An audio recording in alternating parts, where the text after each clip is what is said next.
And welcome back to Music Free Static. I hope you're having a fabulous day. And today I want to talk about another high-flying action fighter movie, okay? Now, last week I talked about Top Gun Maverick. Today we are going to talk about Hot Shots. That's right, the 1991 Top Gun parody starring Charlie Sheen and Cary Elwes. Right? Now, Top Gun, of course, was huge in the 80s, right? There's a reason why it eventually got a sequel a zillion years later with Tom Cruise, okay? It defined a generation in some ways, right? But like so many movies that are that good, we end up rolling out a parody of it, right? Now, this was back in the golden age of parodies, right? You had the Naked Gun movies, you had all of Mel Brooks' stuff going on, and things like Spaceballs and Men in Tights, right? Well, here is Hot Shots, which definitely sends up Top Gun, okay? 100%. And a number of other movies too, right? It has riffs on Dances with Wolves and a number of other movies, some of which I know that I've never seen the movie. I know it's part of a thing, right? So for the most part, Hot Shots is great.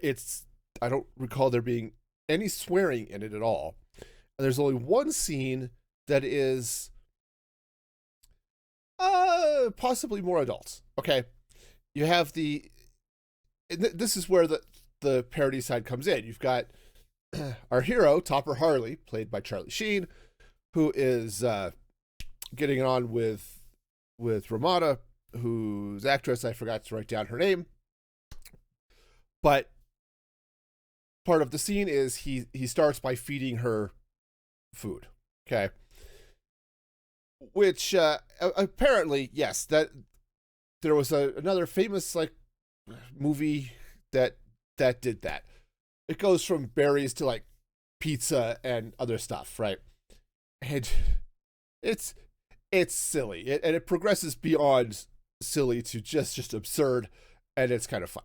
All right, so, but it's fun. So the plot of Hot Shots goeth thusly, right? You've got Topper Harley, who is living out on a reservation when Lieutenant Commander Block shows up and says, yeah, Topper, the Navy needs you. And this is where your Dances with Wolves parody comes in. It's like, Topper Harley, yeah, once perhaps, now I'm called Tuca Chinchilla. It's like, what does it mean? It's fluffy bunny feet. Okay, this is the idea, okay? This is an immensely stupidly fun movie, okay? Do not go into this expecting the smartest, right, most biting commentary or anything like that. It is just stupid fun. Now, one of the things I really like about Hot Shots, okay, so let's get back to the plot for a minute, then I'll get back into that. So the idea is they call Topper back. They want him to fly for this top secret mission that they need the best of the best pilots to do. Hey, remember talking about Top Gun Maverick? Hey, guess what? Hot Shots did it first. Okay. So, complete with the bombing run. Trust me, it's just stupid. Topper shows up, hijinks ensue, and then they fly out and do the mission. Okay, so, and then as the other part of it, the mission is sabotaged, and by some evil corporate industrialists, because those are always the villain or something. And okay, Topper overcomes that and wins. It's great. Now, I say that. Now, the fun stuff here, as I said, one of the reasons I love it is because while a lot of the jokes, when they show up in the dialogue, are kind of cheesy and kind of, whatever, in a lot of ways, they play this movie very, very straight. Right? Sometimes it doesn't matter how serious the dialogue is or not, in some cases. It's still played like it's a very serious movie, which is great. I think that really helps with the whole feel. But what's fun is a lot of the jokes are actually not necessarily in the dialogue, but in the background, and that makes the one a lot more subtle, obviously, but just adds to some of the absurdity without going over the top and hitting you over the head with a joke every 15 seconds. Okay. So let me give you an example. There's a scene, you've got Block, he's speaking with Admiral Benson, who's played by Lloyd Bridges, and they're having this very serious discussion about the mission, okay? Operation Sleepy Weasel. Because, yes, of course, it's called Sleepy Weasel. Anyway, so here they're having this conversation. Out the window, behind the Admiral, is a group of sailors marching in formation, right? Typical parade ground type stuff that you would see at any sort of training base, right? Here are the soldiers, they are marching. And as the conversation goes, right, you see them marching and then left and right and forward. And as the conversation comes to the end, now they're doing it. The people in the background are doing a can line out the frame, right? It's just like, right, if you're just listening to the film or just paying attention to the actors, you could miss this. But it's just one of those little subtle jokes that comes through. And there's a bunch of those types of jokes where it's just, okay, yeah, that's just silly. And then there are a few, like there's a running gag of somebody goes to sit down and ends up sitting on a chihuahua, right? Just a running gag throughout the movie, and they never say anything about it in the movie. It's like, arf, arf. He picks up, oh, chihuahua, sets it aside, and just moves on, right? It's stuff like that. It's just like, oh, yeah, okay, that's cool. So just these little running gags that don't mean anything, but are just there, and it adds a little bit to the silliness of the movie, okay? Now, like Top Gun Maverick, Hot Shots is 100% predictable. And in fact, it is intentionally predictable, okay? Because, of course, the pilots all have their call signs. You know, Topper Harley, okay, just Topper, I suppose. But you've got the one pilot, his name's Washout, who has walleye vision. And so, you know, you can't see worth squat, right? And of course, Washout washes out, right? And then there's Dead Meat Thompson. What do you think is going to happen to Dead Meat? And yes, it 100% does. Okay. You know, and the way it happens is, of course, zany as all heck. And the setup to it, you know he's going to die on this training mission, right? Because his wife shows up to see it. Oh, there was a meltdown at the power plant, so I sent us home early. And she's just the happiest, most cheerful, you know, trad wife you could ever have, right? But it's like, oh, the power plant melted down. What sort of power plant melts down? Ah, nuclear power plant must have melted down. And she's just, oh yeah, they sent us home early. And oh yes, and I have the kids stripping the asbestos off the walls, right? It's like, what? Okay. But, you know, she said, oh, here are your life insurance forms for you to sign. Oh, the pen doesn't work. Oh, well, I'll sign it when I get back, right? And he walks under a ladder, and there's a black cat that runs across his path, and she drops a mirror, and, right? It's just, of course he's going to die on this mission. You know, you could just tell they are setting this up. And it doesn't matter at all, okay? Because it's these sorts of movies, going back to Top Gun, of course somebody is going to die in the movie, right? It's just how this happens, right? So, all right. Great. Now, and as I said, how it all happens, of course, is hilarious. But, yeah, so it's one of those things like, yeah, I threw it on the background the other day because I knew I wanted to talk about this, right? Coming out of the Top Gun Maverick movie review last week, it's like, yes, okay, I have got to talk about Hot Shots. I need to do a really late movie review of Hot Shots because after coming out of Maverick, talk about, oh yes, this is where I saw this sort of bombing run and steep climb out of a, yep, Hot Shots. Okay. So, so yes, I had to talk about this. Now, I don't want to talk about all of the jokes because I don't want to give away the jokes if you've never seen it and want to get inundated by all the stupid humor as it happens. Here you go. But there's a lot of fun stuff just around the fringes, right? So a lot of the plot, or at least the character story, centers around Topper and his father. Okay. Topper's father, Leland Buzz Harley, was basically kicked out of the Navy in disgrace because his co-pilot died. And the sort of like in Top Gun, where it's all classified, nobody knows what really happened to Maverick's dad.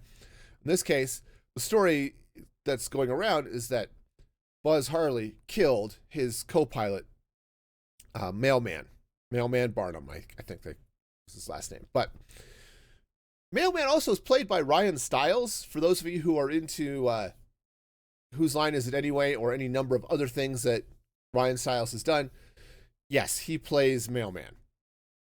And it is fun. You realize, yep, that's definitely Ryan. And you wonder how much of that scene was just, or that dialogue was just improv. But yes, it is hilarious. Now, so you actually see the wreck twice. Once it's the opening scene of the movie. It's the cold open.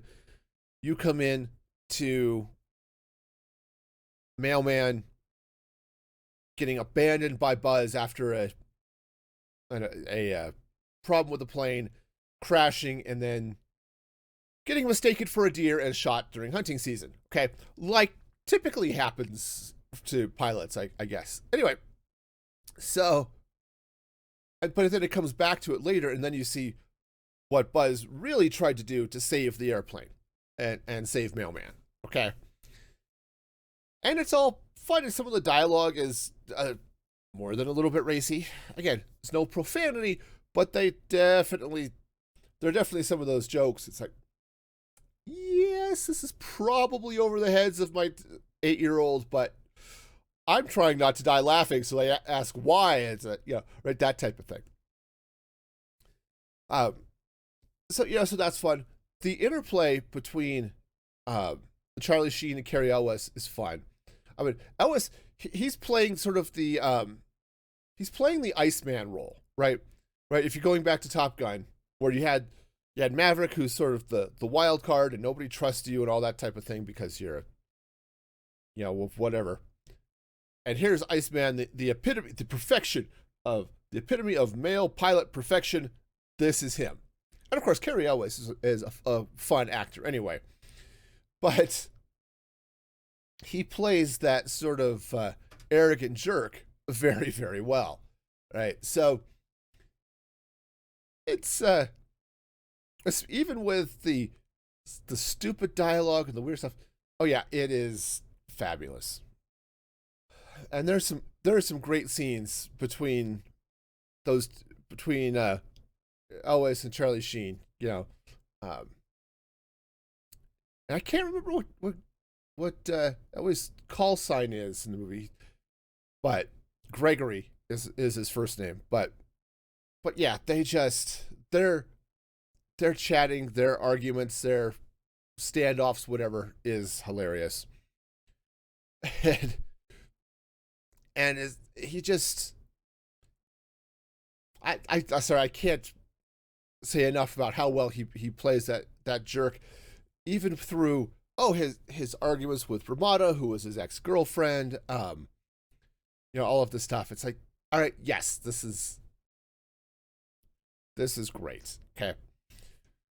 Now, let's see, what else what else is fun? I mean, it's okay. So let's talk about the flying, because you can't have a movie like this without flying, and the flying is almost comically fake. Okay, they are fake airplanes. These are not real designed airplanes of any way, shape, or form that I can tell. Now, not to say that I know every fighter jet from the 80s and 90s, but I've seen a lot of them, and I don't think these are any of them. Okay. I used to be totally into fighters. This was my jam, because I watched Top Gun 1,000 too many times. But this is it. So the planes, as I said, they're comically fake. And what's hilarious is, rather than saying like the Navy, or rather say U.S. Navy on them, it just says the Navy, so it's, and the aircraft carrier is the ESS. So it's the SSSS, right? Just stupid little jokes. They never call it out. It's just there, right? It's fun, right? And partly because every time they talk about the Navy wants you back, and you're a disgrace to the Navy, and so all the plays have the Navy written on, subtle, but fun, right? Now, so the flying is comically fake. The final conflict, because of course, so the whole plot is they're supposed to be flying this bombing run to take out Saddam Hussein's nuclear weapons plants. Okay, because again, 1991, right? Desert Storm was a thing, right? All of this stuff. And I mean, they literally drop a bomb in Saddam Hussein's lap, right? He's sitting there enjoying a cocktail, and a bomb lands in his lap. Okay, it's just stupid, silly jokes, but the antagonist plot, right, is that this group of contractors is trying to sell an updated fighter plane to the Navy, and they sabotage the mission, because the idea is that if these fighters fail in combat, then the Navy will sort of be pushed to replace the plane. Okay, that's the idea. So now they're on the mission, and one of them, their weapons aren't tracking. The other ones, their guns have jammed. Here's somebody else calls, their engine has gone out, right? So, yeah. So here's Topper. Now, of course, he has to save the day, because it's just that type of movie. And the stuff he does to do it is just overly ridiculous and silly. And the special effects, nobody will look at this with the special effects and say, is that really a real airplane being chased by missiles? Nobody will say that. Okay, it's not quite to the point where you can see the strings, but honestly, this is the type of movie that if you could see the strings, it was intentional. Okay, I've seen a few of those types of movies. This is one of those that, yes, if you could totally see the strings, it would be intentional. And now this is the same group that made movies like The Naked Gun and Airplane. Okay. Now, The Naked Gun, I was not totally thrilled with. I loved Airplane. Okay. But, so, you can sort of expect that level of humor. It's not quite the art form that Mel Brooks has in some of his movies, but definitely there. So, yeah, so there are a few shots of, here's the plane's it's gonna turn and almost leave air skid marks like a cartoon as it, right, makes a turn, and we're gonna fly down. Okay, we're gonna fly at low level, right? So yeah, Top Gun Maverick, right? One of the big plot points is they have to fly through this canyon at high speed to be under enemy radar, right? And that's the whole thing. So same plot point here in Hot Shots, right? You could re-release Hot Shots and it almost completely matches up with Top Gun Maverick as a parody of that as well in a lot of ways. It's just silly. But here they are. They've got to do low-level flying, right? And here's one. It's like, oh, yes, I'm at 50 feet. I said, I'm at 3rd and Main. and, flying just over the streetlights, making a ridiculously sharp right-hand turn, right, that no plane could possibly do at that speed, right? Okay, maybe a modern VTOL could do it, but yeah, it's hilarious, right? So very much almost a cartoon in a lot of ways, but it's a fun movie. It's not trying to be deep cinema, and it's not trying to be. So it's a parody, it's a comedy, it's a spoof, right? It is a stupid type of comedy. It's not the type of like smart comedy that I might put Bill and Ted's Excellent Adventure into. Okay. Now that I think about it, I don't think I've done a really late movie review of Bill and Ted. I probably should do that. But Hot Shots isn't trying to be that, even though it said a lot of the comedy happens in the background. Okay. Right. I mean, there's a bar fight, and in the background you see, right, it's okay, everyone in the bar is starting to fight. And there's a cutaway of Shaq or no, it's not Shaq. It predates Shaq. It's Charles Barkley. And I don't remember who the other basketball player is. Basketball was never a sport I followed. Okay. But they had this really well-known and heated rivalry. And there they are in the bar fight. And it is, in fact, Charles Barkley and whoever, right? So yeah, it's really fun. And it said, don't go into this expecting it to be Oscar bait type of movie. This is one of those, it's too good a movie to qualify for the Razzies, but it's definitely one of those. It's just stupid fun. It knows what it is, and it plays it really, really well. This is an example of a really well executed parody. Okay.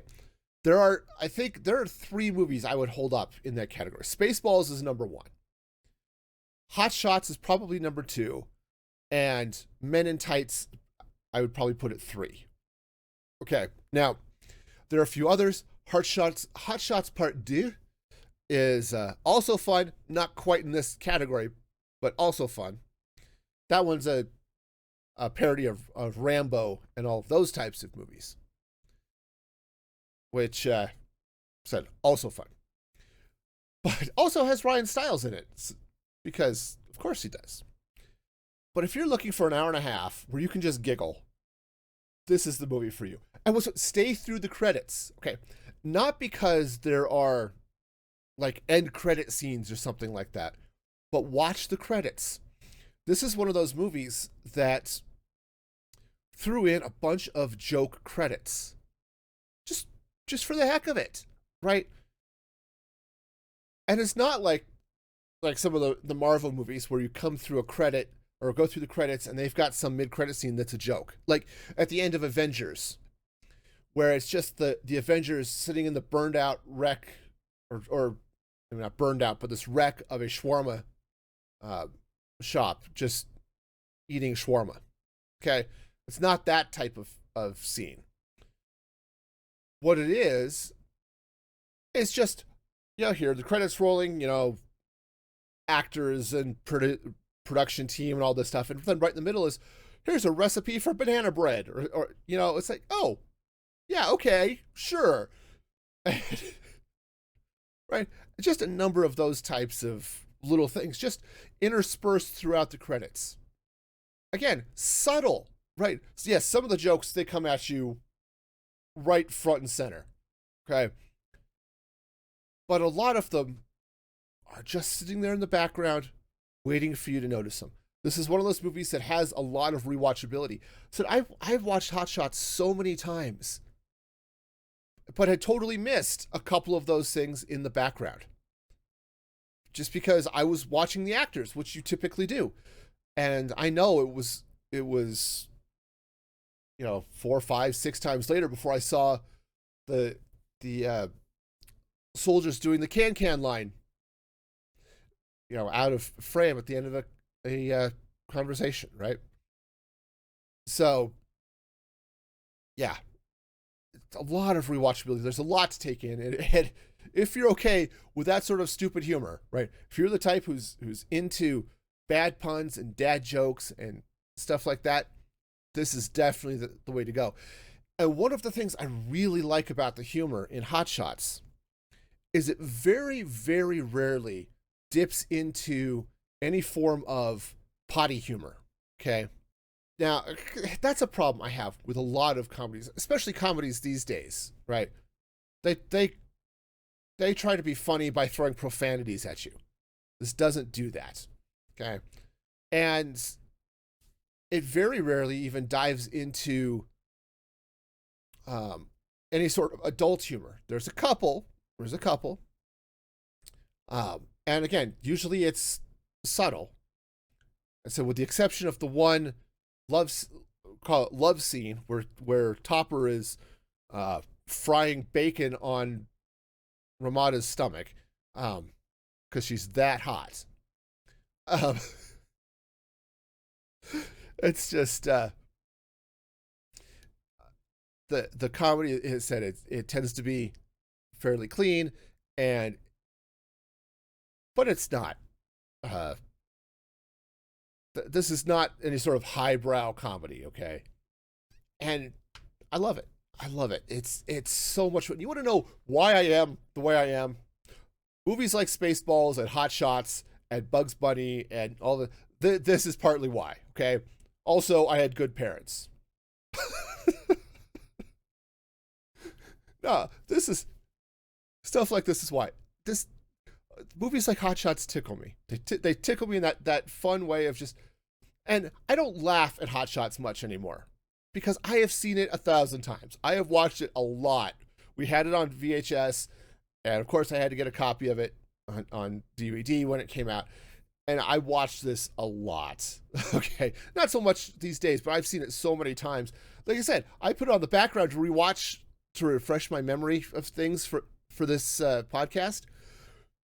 And it almost just like, oh, yep, I remember all of that. And I was doing some busy work in Minecraft or something at the time, and see, oh yeah, that's where I am. That's what's going on. It was because I've watched it so often. But despite that, it's still fun. I still like it. And that's the whole reason I want to talk about it. Coming out of very serious fighter jock movie of Top Gun Maverick, it's like, no, we have got to talk about Hot Shots. Okay, so let me know if you've seen Hot Shots. Do you like it? Do you not? That's cool. Again, comedy is a very subjective thing, right? No shade if you don't like Hot Shots. That's fine. But let me know what you like. If there are parodies and spoofs or things that you're into, let me know. Drop a comment here on YouTube or Spotify, or join the Discord and we can chat over there. And until next time, be excellent to each other. And this is Music Free Static signing off.